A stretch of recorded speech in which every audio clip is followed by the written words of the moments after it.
Hey everyone, it's Brett Hornby here. Welcome back to my YouTube channel. As a couple weeks ago, I made a Calgary Flames trade retrospect where we looked back at the time when we acquired Makela. I have another Calgary Flames trade retrospect that we acquired another significant player that ultimately you could say became the first face of the franchise when the franchise moved from Lanny to Calgary. We'll talk about the time when the Calgary Flames acquired Lanny McDonald. Yes, Lanny McDonald. I don't have any emotional attachment or remember when this trade happened because it predated me. But the whole time growing up in Calgary as a Calgary Flames fan, I always knew about Lanny McDonald. He was obviously easily the most recognizable figure on the Calgary Flames, as he was always known as the guy with the mustache. And you would probably say, if I say Jaromir Jagr has the most famous mullet, well, Lanny McDonald, I would say, has had the most famous mustache of all time. But besides the mustache aside, this was a huge trade that the Calgary Flames swung with Colorado, and not the Colorado Avalanche, but the Colorado Rockies. Colorado did have an NHL team the first time. However, you could say it was very poorly run. It was a sad sack franchise. I mean, at the time, I guess, when the Toronto Maple Leafs traded Lanny McDonald, because, Lanny McDonald actually did start off his NHL career with the Toronto Maple Leafs, and he was good friends with Daryl Sittler, another great from the past with the Toronto Maple Leafs. You could probably think a combination of, Harold Ballard, the outspoken owner, and Putch Imlach that Lanny McDonald and Daryl Sittler clashed with. That, in a way, it was more to punish Daryl Sittler, where Lanny McDonald got traded from Toronto to Colorado. He had a very short stint with the Colorado Rockies, as it was a sad sack franchise at the time, where that franchise started off as the Kansas City Scouts. I think they only lasted 2 seasons, and they moved to Colorado and played there for 6 seasons, and then ultimately moved to, or now the present day, New Jersey Devils. But you could probably say in a roundabout way, it was the disagreement with the Toronto management at the time that it ultimately benefited the Calgary Flames. Although I understand that the players that we gave up to get Lanny McDonald were also popular players too, and if you look at the Wikipedia, it talks about that Lanny McDonald at first. He wasn't too happy about getting traded to the Calgary Flames. However, I would say once he got traded and settled in with the Calgary Flames, I'm going to say he was definitely happy to be a Calgary Flame, being that he's from Hannah, Alberta. He settled in nicely and got on the record books, and was the first Calgary Flame to have his number retired. So to get to the trade itself, the Calgary Flames, we've got to go back on November 25th, 1981. The Calgary Flames, they traded Don Lever and Bob McMillan. They were going to the Colorado Rockies, and then coming to Calgary, we got Lanny McDonald, and it said a 1983 4th-round draft pick that ultimately turned out to be used on Mikko Makela. However, I saw Mikko Makela, that pick must have got traded and a few other trades because the Calgary Flames never used that pick for him and never played for the Calgary Flames. But I would say we definitely won the deal as we got Lanny McDonald, who I would always say was the first face of the Calgary Flames franchise, where he started playing in Calgary in the 1981-82 season, and ultimately, as you know, he finished off with the Calgary Flames in 1988-89, hoisting the Stanley Cup in the Montreal Forum. And Lanny McDonald said that, it was a very peaceful feeling that he finally got the Stanley Cup, and for someone that was always great on the wing and always quickly go around the net to bury the puck. In 1988-89, some thought that he maybe held on a little too long because his game was deteriorating, but he definitely was a present and a leadership for the Calgary Flames. And of course, got the numbers with the 500 goals, 1,000 points, and ultimately got into the Hockey Hall of Fame in 1992, and immediately after when he retired, we retired his number 9.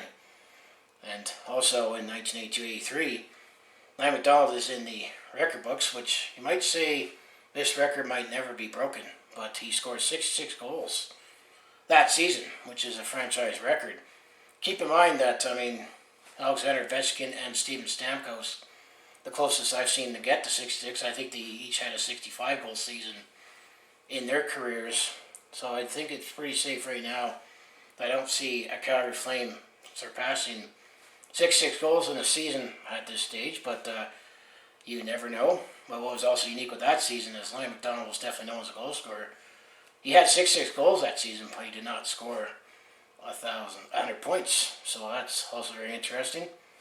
As you know, he's from Hanna, Alberta, which is somewhat close to Calgary, but he definitely grew up as a Toronto Maple Leafs fan. As if you look at his autobiography video, talking about Lanny McDonald in his career, he was drafted 4th overall by the Toronto Maple Leafs back in 1973. He was also drafted in 1973, 10th overall by the Cleveland Crusaders in the World Hockey Association. But he elected to go with the NHL, and he played, much of his career at the Toronto Maple Leafs before getting traded to the Colorado Rockies before coming to the Calgary Flames.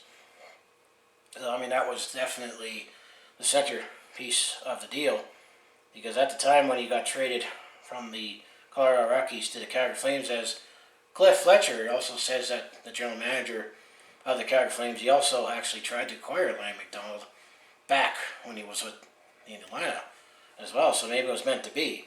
But the Flames were looking for character and leadership, and I would say we definitely got that. In the 81-82 season, in 16 games, he had 6 goals, 9 assists for 15 points. And then he did feel like, at the time, he said he wasn't happy about getting traded to the Calgary Flames and the Colorado Rockies at the time, because at the time, the Colorado Rockies were one of the worst teams in the league, and fatally, they actually got destroyed by the Calgary Flames the game before he came to the Calgary Flames. That he thought that he got rejected by the worst team in the league. But I think it was more, we wanted you, Lenny. We got you, Lenny. And then the rest of that season, in 55 games with the Calgary Flames, he scored 34 goals, 33 assists, 67 points. So once he settled in, because he felt that he had a hard time living up to the two Flames that apparently were popular at the time, in Don Lever and Bob McMillan, that he felt some extra pressure as well. But I think once he settled in, the rest is history. Because the following season, 1982-83, that's when he scored his 66 goals, which is the Calgary Flames franchise record in 80 games. He had 66 goals, but only 32 assists, so he only had 98 points. And then 83-84, 65 games, 33 goals, 33 assists for 66 points. As you know, injuries took some toll in the mid part of his career. And in 84-85, he only played 43 games. He scored 19 goals, 18 assists for 37 points. And then in 85-86, that was the first year that the Calgary Flames went to the Stanley Cup Finals, and Lanny was on the wrong end of that. In 80 games, he scored 28 goals, 43 assists for 71 points. Then 86-87, he only played 58 games. He had 14 goals, 12 assists for 26 points. And then 87-88, he played 60 games. He had 10 goals, 13 assists for 23 points. And then 88-89, the year that we ultimately won the Stanley Cup, and Bob Cole had that, "You done it, Lenny. You done it." In 51 games, he's only scored 11 goals, 7 assists for 18 points. So that was his regular season numbers. And then overall, in his NHL, in 1,111 games, he scored exactly 500 goals. He had 506 assists for 1,006 points. And then he had 899 penalty minutes. Now we'll look at some playoff numbers. In his first season with the Calgary Flames, in the 81-82 season, I know the Flames definitely struggled that season, and that was the year that Calgary lost to the Vancouver Canucks, and ultimately the Vancouver Canucks went all the way to the Stanley Cup Final that year and bowed out against the New York Islanders of their dynasty. He only had 1 assist in 3 games. That was in the 82 playoffs. 83 playoffs, he had played 7 games. That way we fell to the Edmonton Oilers, I believe. Yeah, in that series, I think he actually scored an overtime winner. He had 7 games. He had 3 goals, 4 assists for 7 points. And then in the 84 playoffs, when we at least got to the second round, he played 11 games. He actually had 6 goals, 7 assists for 13 points. And then in the 85 playoffs, he only played 1 game, didn't get anything. And then the 86 season, where we made our first trip to the Stanley Cup Finals, Lanny McDonald played in 22 games. He scored 11 goals, 7 assists for 18 points. And then in 1987, he only played 5 games, no points. And then the 88 playoffs, where Calgary bowed out against Edmonton, despite the fact we had to win the President's Trophy that year. In 9 games, he had 3 goals, 1 assist for 4 points. And then, in the year where we finally won the Stanley Cup, he scored 14 points. He played 14 games. He scored 1 goal.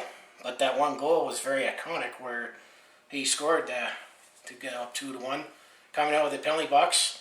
And that he said that he scored his first goal in the old Montreal Forum when he first played in the NHL. He ultimately scored his last goal in the Montreal Forum. So in 14 games, he had a goal, 3 assists, 4 points for 29 penalty minutes. And then overall in the playoffs, he's played 117 games, scored 44 goals, 40 assists for 84 points. Also, I know that in 1978, when he was with the Toronto Maple Leafs, speaking of scoring big goals, I know that he did score the series winner in Game 7 in overtime as well. So I know Lanny McDonald has scored a couple big goals in overtime as well in the Stanley Cup playoffs.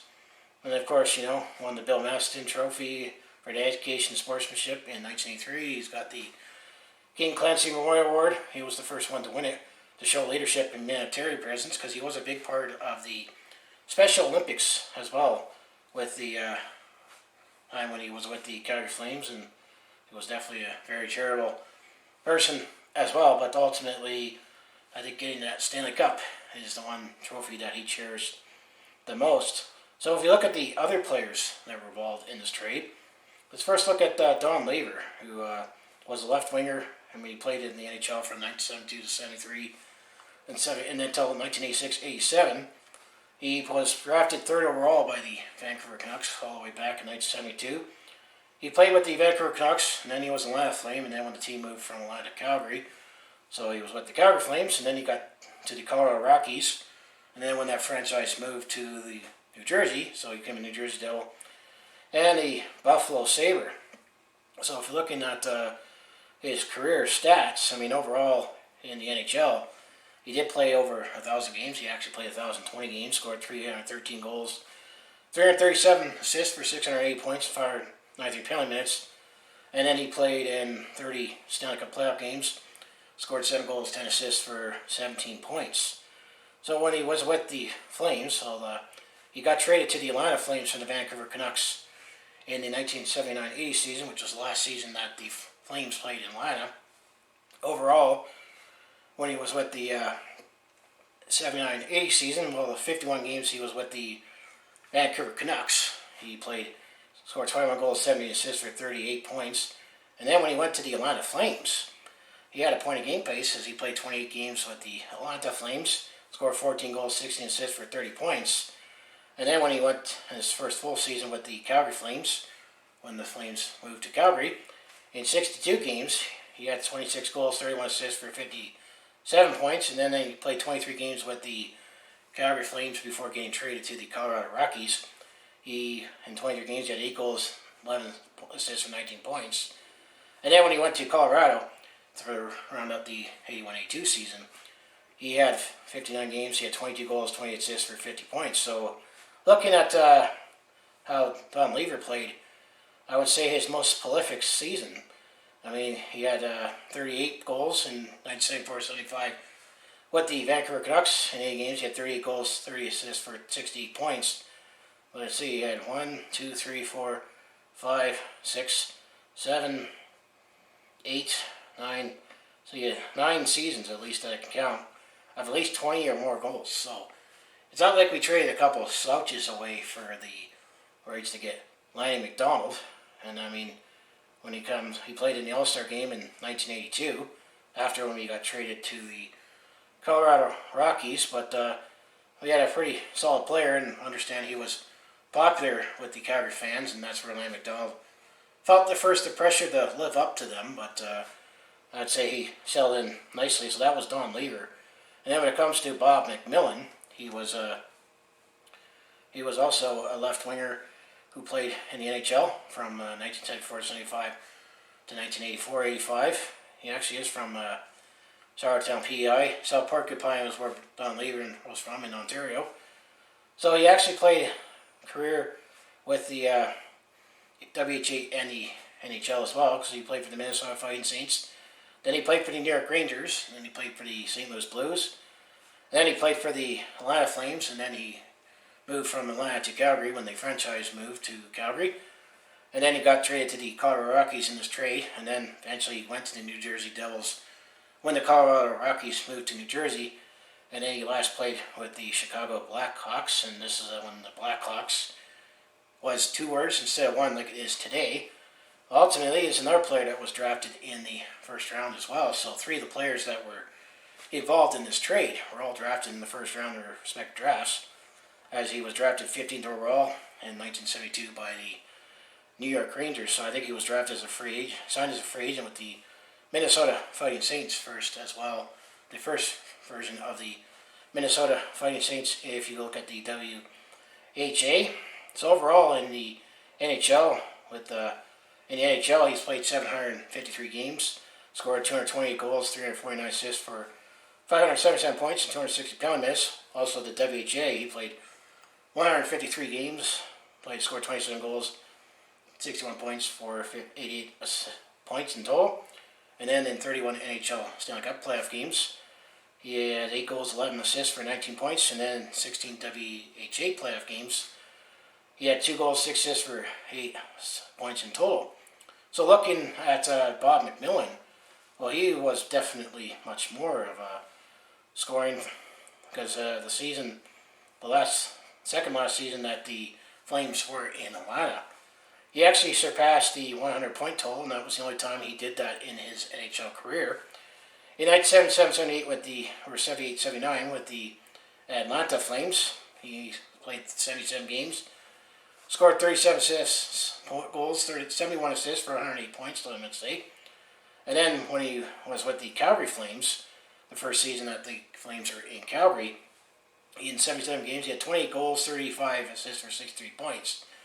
And then he played 23 games with the Calgary Flames before he got traded to Colorado in the trade. And he had 4 goals, 7 assists for 11 points. And then the rest of that season when he was with the Colorado Rockies in 81-82. And that was the last season that the franchise was in Colorado, because of 82-83, that's when the franchise moved to New Jersey. In 57 games, he had 18 goals, 32 assists for 50 points. And then looking at his career in general here, he had 4 straight seasons that he had at least 20 or more goals, and then he had another season where he scored 20 goals in 1976 back with the St. Louis Blues. So I would say, looking back on this trade, I mean, these are all players that mostly predated me. We traded a couple, pretty good scorers, but I think this trade was definitely more adding character, as that's what it mentions when looking at the Lanny McDonald story with him getting traded to the Calgary Flames. Was that their general manager Cliff Fletcher, who was with the Calgary Flames, when they started with the Atlanta and then moved to Calgary. And then it wasn't until after we won the Stanley Cup that he moved over to Toronto, and we know what happened from there. But apparently Cliff Fletcher was seeking Lanny McDonald when the team was still in Atlanta. So maybe this Colorado wouldn't have happened, and maybe we would have inherited Lanny McDonald if history played differently. And then the last player that I think this trade got traded a few more times, because ultimately the Mikko Makela, which was the pick that apparently we acquired. I looked at NHLTradeTracker.com for this trade, that it was a 4th round pick in 1983. Ultimately, it was the New York Islanders that drafted him, and it was 65th overall. And he played for the New York Islanders, Los Angeles Kings, Buffalo Sabres, and the Boston Bruins. And you can probably figure by the name, he is Finnish. He is from Finland, from Tampere, Finland, and he was a left winger. Looking at his career stats, I'm not too sure who we traded that pick for, but he did play 423 games in the NHL in total. He scored 118 goals, 147 assists for 265 points and 139 penalty minutes, and 18 Stanley Cup playoff games. He had 3 goals, 8 assists for 11 points, and he played for Finland on many occasions internationally. So that's what I have for the Calgary Flames trade retrospect on Lanny McDonald.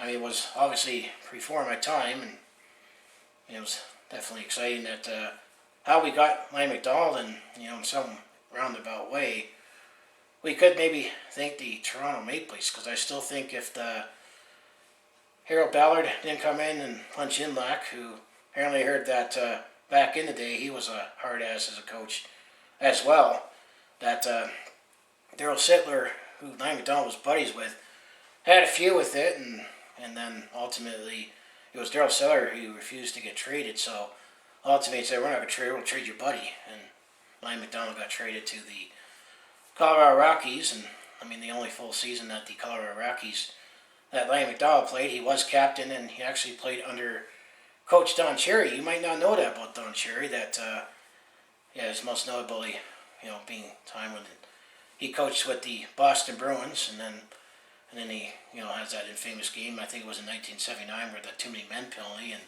ultimately lost to the Montreal Canadiens and gave 7 in overtime, and of course, the coach's corner thing, and he was unceremoniously let go, and of course, last year I made a video talking about that, but Colorado was just a sad sack franchise at the time that was poorly run. That franchise didn't start off well, because they only played a couple seasons with Kansas City, and then moved to Colorado for 6 years, and then ultimately New Jersey inherited. And I'm going to say the franchise has been much better overall. Some success also helps. There wasn't any success, but Lanny McDonald was one of the few bright spots that the Colorado Rockies had. But for someone that he is from Hannah, Alberta. He grew up as a Maple Leaf fan, so I would say he got to live his dream, playing NHL, play for the Toronto Maple Leafs, and he had that little iffy with the Colorado Rockies, and apparently for a time he felt like he was rejected by the worst team in the league when he came to the Calgary Flames. But I think once he settled in, I think he enjoyed playing with the Calgary Flames, and it was ultimately nice to finally see him get that Stanley Cup, because he always had that drive and determination, and many were critical of Lanny McDonald at the time, saying he should have retired, but he was hungry for that Stanley Cup, and ultimately he got the Stanley Cup and got to retire on top, and it was a storybook start and finish to his career. That he said he scored his first goal in the Montreal Forum, and he scored his last goal, and it was the only goal he scored in 1989, and it was very iconic how he lifted one right over Patrick Waugh. And if you look back on that series and how that game went, once Lanny McDonald scored that goal, and the team purposely made him captain for that one game so he could be first to receive that trophy. And I know that his leadership definitely helped out with the Flames, because that was when we had like a young Joe Nieuwendyk and Theron Fleury and Gary Roberts, and Al Makela is still fairly young, but getting into his prime. He definitely put in perspective on a lot of those players that, and that also was interesting about the Calgary Flames at that time, is that no one on that roster actually won the Stanley Cup until we did in 1989. And, Lanny McDonald was definitely one of those pieces. You can also say when we, brought in like Doug Gilmour and Rob Ramage and Rick Walmsley as well. I did make that video where I defended the time when the Calgary Flames had Brett Hull, and we traded him, and he had a much better career with the St. Louis Blues, but Calgary had abundance of forwards, and that was that small price we had to pay to get more pieces, character pieces, for the Calgary Flames to win the Stanley Cup. And Lanny McDonald definitely was a lot sobering fact that for all the younger players, that some of the greats that we had on the Flames that were younger then, they said they could look back on Lanny McDonald and how he took in that experience, and how hard it was to finally win that Stanley Cup, because I would think the Calgary Flames, we had pretty good teams. That it's just unfortunately we were overshadowed by the Edmonton Oilers, because they were even better. Looking back at the teams that the Flames had, we had lots of greats, but the Oilers were even more stacked, and also shows a different time, because there's no way you can have a team that stacked. How many Hall of Famers that are on the Calgary Flames, that I still think there's a few more on that roster that should be in the Hall of Fame, it's pretty tough to have that today in the cap world, but that's my look back on the Lanny McDonald trade.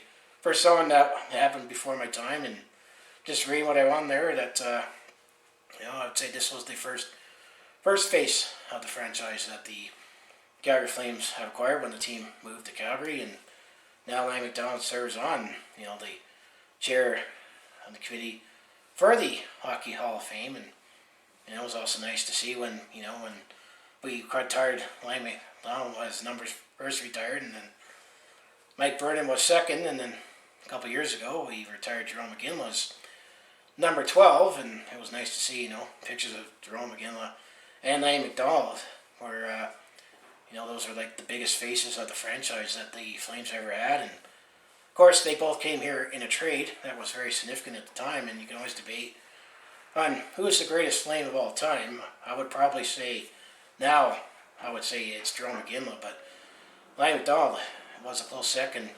He was the first face of the franchise that you could associate with the Calgary Flames, and they kind of similar characters both Jerome McGinley and Lanny McDonald had.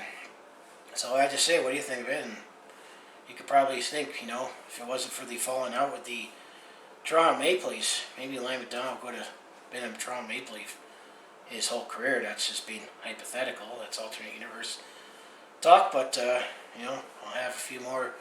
Probably down the road, I'll make a few more trade retrospects. These are one of the good, fun ones to talk about. I mean, I did talk about when we traded Theron Fleury away, that I didn't think it was a good trade, but at least we got something out of it.